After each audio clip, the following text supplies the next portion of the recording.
तो दोस्तों स्वागत है आपका सॉल्यूशन विद अभी यूट्यूब चैनल पर, जहां पर आपको डेली करंट अफेयर्स प्रोवाइड कर रहे हैं जिससे कि आपको जीके में हेल्प मिल सके आपके हर कंप्लीट टाइप एग्ज़ाम्स में।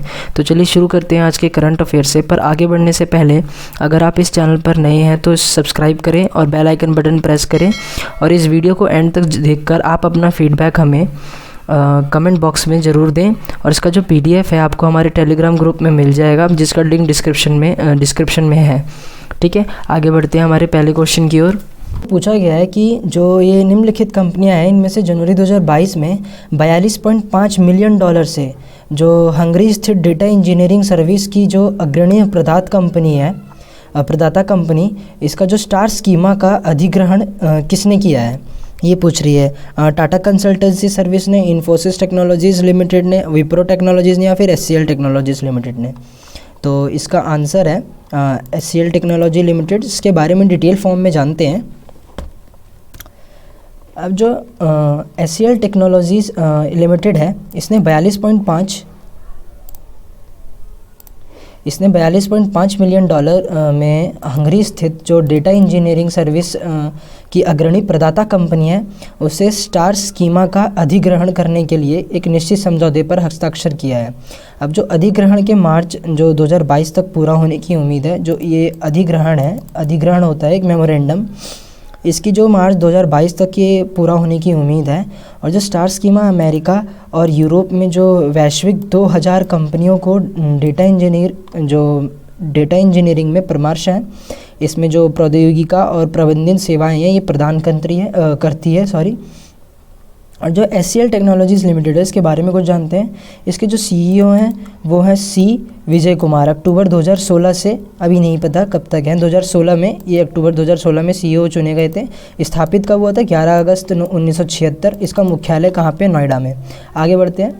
अब रक्षा मंत्रालय, क्वेश्चन नंबर 2 है हमारा। रक्षा मंत्रालय की जो पहल के तहत पूर्व सैनिकों के लिए, किसके लिए? पूर्व सैनिकों के लिए, पूर्व सैनिक होते हैं एक्स सर्विसमैन, जो मतलब आप में से किसी को पता होगा, मैं जिसको नहीं पता उसके लिए बता रहा हूँ कि जो पूर्व सैनिक वो होते हैं जिन्होंने अपनी जो ड्यूटी होती है वो निभा ली होती है या फिर रिटायर्ड हो जाते हैं, उन्हें एक्स सर्विसमैन कहते हैं, या फिर जिन्होंने जॉब अपने 18 साल के करियर के बाद छोड़ दिया होता है। इनके लिए सशस्त्र सेना झंडा दिवस जो इसके कोष में कितने करोड़ जो आवंटित किए गए हैं। एक तरह से कहने का मतलब है कि armed forces flag day fund है, सशस्त्र सेना झंडा दिवस, इसमें कितने करोड़ का फंड दिया गया है, अलॉट करा गया है एक तरह से। तो इसका आंसर है 320 करोड़। 320 करोड़। इसके बारे में डिटेल फॉर्म में जानते हैं। अब जो भूतपूर्व सैनिक कल्याण विभाग है DESW, इसने सशस्त्र सेना झंडा दिवस कोष के लिए 320 करोड़ रुपए का अलॉटमेंट दिया है, मतलब इतना आवंटित किए गए हैं इनको। अब जो रक्षा मंत्रालय है, मिनिस्ट्री ऑफ डिफेंस MOD, इन्होंने सशस्त्र बल जो वयोध्य है दिवस पर इन्होंने पूर्व सैनिकों जो ESM एक्स सर्विसमैन जिसे मैं कह रहा था, इनके कल्याण के लिए 3 नई पहल शुरू करी है। अब जो पुनर्वास महानिदेशालय हैं, इनके नए जो सेवानिवृत्त ESM को लगभग 7,900 नौकरी पत्र जारी किए। और जो DESW है, इनके एक समर्पित रक्षा पेंशन शिकायत निवारण पोर्टल भी लॉन्च करा गया है। आगे बढ़ते हैं क्वेश्चन नंबर 3 की ओर। अब 2022 में किस तारीख को भारतीय सेना को अपना जो 74वां सेना दिवस है ये मनाया जाता है? तो ये है 15 जनवरी को हम सेना दिवस मनाते हैं। बस ये हमारा 74वां सेना दिवस था। अब ये जो लेफ्टिनेंट जनरल KM करियप्पा हैं, ये भारतीय सेना के पहले कमांडर इन चीफ के रूप में कार्यभार संभालने के लिए ये उपलक्ष्य मनाया जाता है। जो 1949 था, 1949, इसमें ब्रिटेन के जनरल फ्रांसिस जो बुचर को विस्थापित कर पद संभाला था इन्होंने। अब जो भारत के जो अंतिम ब्रिटिश कमांडर इन चीफ थे, ये भारत के अंतिम ब्रिटिश कमांडर इन चीफ थे, जो स्वतंत्रता से पहले 1895 में भारतीय सेना ब्रिटिश शासन के अधीन थी। ये तो सबको पता है, 1947 में हमारा देश आज़ाद हुआ है। इससे पहले भारतीय जो ब्रिटिश शासन था उसमें थे हम। अगर क्वेश्चन नंबर 4, अगर मैं ये कह रहा था, अगर आपको ये जो शासन काल है इनके बारे में भी जानना है तो हम सॉल्यूशन विद अभिषेक पे वीडियो ला रहे हैं कोर्स टाइप के लिए। इसमें हम सारी चीज़ें पढ़ा रहे हैं। अभी तो हम प्राचीन इतिहास पढ़ा रहे हैं, इसके आगे मध्य इतिहास पढ़ाएंगे और फिर इतिहास पढ़ाएंगे। आप उधर जाके भी वीडियोस देख सकते हैं, उसका चैनल का लिंक भी डिस्क्रिप्शन में है। शाम को 6 बजे के करीब हम क्या बोलते हैं वीडियो को अपलोड करते हैं। जो SAI द्वारा SAI द्वारा भारोत्तोलन के लिए पहला जो भारतीय खेल प्राधिकरण है, ये sports authority of India, high performance director HPD के रूप में किसे नियुक्त करा गया है? तो इसका आंसर है अविनाश पांडु। किस लिए हाई परफॉर्मेंस डायरेक्टर HPD के रूप में इन्हें नियुक्त करा गया है, अविनाश पांडु को? खेल मंत्रालय ने 2024 पेरिस ओलंपिक तक जो भारोत्तोलन के लिए पहली हाई परफॉर्मेंस डायरेक्टर HPD के रूप में मॉरिशस के अविनाश पांडु की नियुक्ति को मंजूरी दे दी है। अब उनकी जो नियुक्ति है, ये इसकी सिफारिश भारतीय खेल प्राधिकरण की विदेश कोच चयन समिति ने की थी। उन्होंने इससे पहले रियो दी जेनेरियो में 2016 के ओलंपिक खेलों में 2 इंडोनेशियाई भारोत्तोलकों को पदक हासिल करने में मदद की थी। आगे बढ़ते हैं क्वेश्चन नंबर 5 की ओर। जनवरी 2022 में किस देश में 10वीं शताब्दी की एक प्राचीन भारतीय मूर्ति की खोज करी गई है? इसका आंसर है इंग्लैंड। इसके बारे में डिटेल फॉर्म में जानते हैं। जो 10वीं शताब्दी की एक प्राचीन भारतीय मूर्ति है, जिसे इंग्लैंड के एक बगीचे में खोजा गया है, वो भारत में 14 जनवरी 2022 को लाया गया है। मूर्ति को अवैध तरीके से उत्तर प्रदेश के जो बांदा गांव है, इससे 1980 के दशक में लोखरी के एक मंदिर से हटा दिया गया था। और जो बकरी के सिर वाली योगिनी मूर्ति बलुआ पत्थर में उकरी गई पत्थर के देवताओं के एक समूह से संबंधित है ये। अब इसे भारतीय जो पुरातत्व सर्वेक्षण को इन्हें भेजा जाएगा। जहाँ ताको वहाँ हमेशा भारत का ही चीज़ निकलता है, कभी भी इन लोग का नहीं निकला है, और हमेशा ये लोग चोरी करते रहते हैं, इनकी फितरत में है। आगे बढ़ते हैं। फ़िलहाल हमें तो पढ़ाई से मतलब है।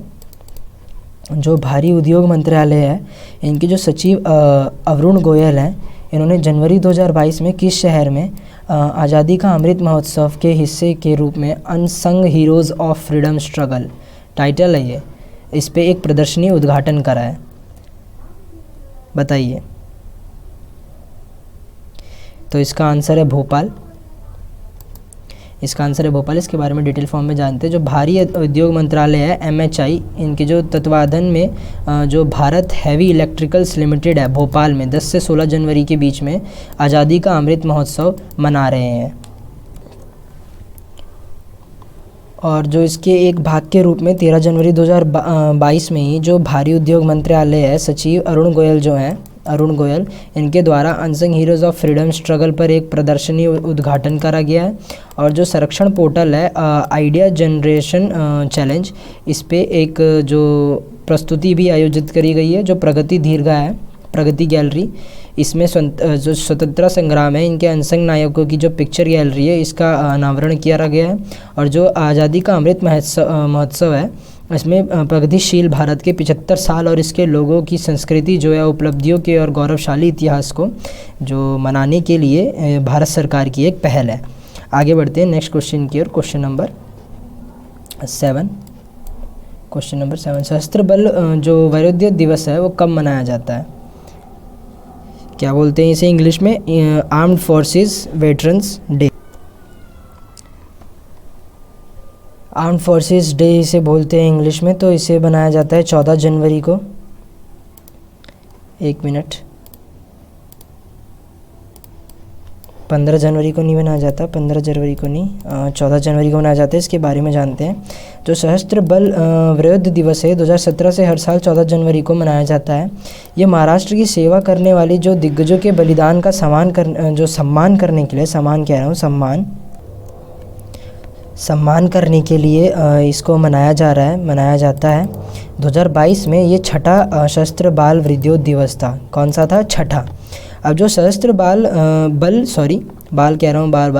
वैरोध्य दिवस है, भारतीय सशस्त्र बलों के जो पहले भारतीय कमांडर थे in chief field marshal KM Cariappa, इनके द्वारा प्रदान करी गई सेवाओं को मान्यता देती है। 14 जनवरी 1953 जो था, इनका सेवानिवृत्त हुआ था 1953 में।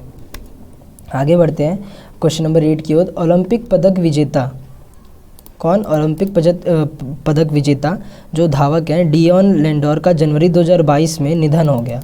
अब ये निम्नलिखित में से किस देश के संबंधित थे? किस देश से थे? तो ये थे त्रिनिदाद और टोबैको से। इसके बारे में पढ़ते हैं। त्रिनिदाद और टोबैको जो है ओलंपियन डियोन लैंडर, इनका जनवरी 2022 में निधन हो गया था।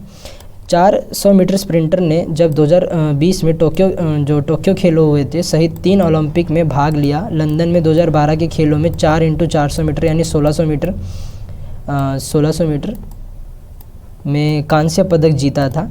और जो लैंडोर होते हैं 2015 में लैंडोर थे, ये 2015 में विश्व 4x400 मीटर यानी 1600 मीटर में रजत भी जीता है।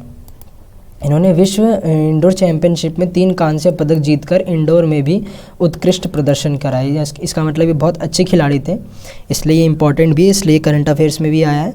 तो आपको ये चीज़ याद रखनी पड़ेगी। मैं आपको एक चीट कोड बताऊं करंट अफेयर्स से क्या क्या क्वेश्चन आ सकते हैं उस चीज़ का। ज़्यादातर खेलों से, फाइनेंस से, और जो चीज़ें हाल ही में चेंज हुई होती है ना, सिर्फ वही चीज़ें करंट अफेयर्स में पूछी जाती हैं और कोई एक्स्ट्रा चीज़ आती नहीं है। एक्सपीरियंस है इसलिए बता रहा हूँ, बाकी आपकी मर्ज़ी है। जो क्वेश्चन नंबर 9 है हमारा है, जनवरी 2022 में किस देश ने अपनी नौसेना के लिए जो तट आधारित एंटी शिप मिसाइल सिस्टम है इसके अधिग्रहण परियोजना की आपूर्ति के लिए ब्रह्मोस एरोस्पेस प्राइवेट लिमिटेड से प्रस्ताव को स्वीकार कर लिया? तो इसका आंसर है फिलीपींस। इसके बारे में डिटेल फॉर्म में जानते हैं। अब फिलीपींस ने अपनी नौसेना के लिए तट आधारित एंटी शिप मिसाइल सिस्टम अधिग्रहण परियोजना ब्रह्मोस एरोस्पेस प्राइवेट लिमिटेड का प्रस्ताव स्वीकार करा है। $374.9 मिलियन का ये प्रस्ताव है और जो फिलीपींस के राष्ट्रीय रक्षा विभाग द्वारा ये ब्रह्मोस के अधिकारियों को पुरस्कार की सूचना दी गई है। आगे बढ़ते क्वेश्चन नंबर 10 और लास्ट क्वेश्चन ये हमारा, जनवरी 2022 में भारत ने अपने घटे हुए विदेशी भंडार और खाद्य आयात के लिए किस देश को 900 मिलियन अमेरिकी डॉलर के ऋण की घोषणा की है? श्रीलंका इसका आंसर है। अब इसके बारे में जानते हैं। भारत ने श्रीलंका को अपने घटते विदेशी भंडार और खाद्य आयात के लिए 900 मिलियन अमेरिकन डॉलर के ऋण की घोषणा कर दी है। अब ऋण में 509 मिलियन अमेरिकी डॉलर से अधिक के एशिया संशोधन संघ के समझौता को और जो स्थगित करना है, और जो 400 मिलियन अमेरिकी डॉलर है इसको मुद्रा स्वैप शामिल होगा। अब श्रीलंका देश के जो सामान आयात करने के लिए भारत से 1 बिलियन अमेरिकी डॉलर के ऋण पर बातचीत कर रहा है, और जो आयात के भुगतान के लिए डॉलर की कमी के कारण श्रीलंका वर्तमान में लगभग सभी आवश्यक वस्तुओं की कमी का सामना कर रहा है। मतलब यहाँ पे बहुत क्राइसिस चल रही है। श्रीलंका की राजधानी है श्री जयवर्धनेपुरा कोटे। ये जो है इसकी राजधानी प्रशासनिक है। अगर पूछी जाए कि प्रशासनिक राजधानी क्या है श्रीलंका की, तो ये है। लेकिन अगर पूछे जाए वाणिज्यिक राजधानी क्या है, इसकी 2 राजधानी है, कोलंबो। और जो मुद्रा है वो है श्रीलंकाई रुपया, करेंसी इसकी श्रीलंकाई रुपया है। तो दोस्तों आज के लिए इतना ही। कल फिर से मिलेंगे इसी चैनल पे नए करंट अफेयर्स के साथ। तब तक के लिए thanks for watching. Like and share करें, सब्सक्राइब बटन दबाएं, बेल आइकन बटन दबाएं लेटेस्ट नोटिफिकेशन के लिए। और ये वीडियो रोज़ सुबह 6 बजे लाइव आती है, तो आप इसे रोज़ सुबह 6 बजे लाइव भी देख सकते हैं, और ये वीडियो प्लेलिस्ट में ऐड हो जाएगी तो आप वहाँ से भी देख सकते हैं। Thank you. जय हिंद, वंदे मातरम।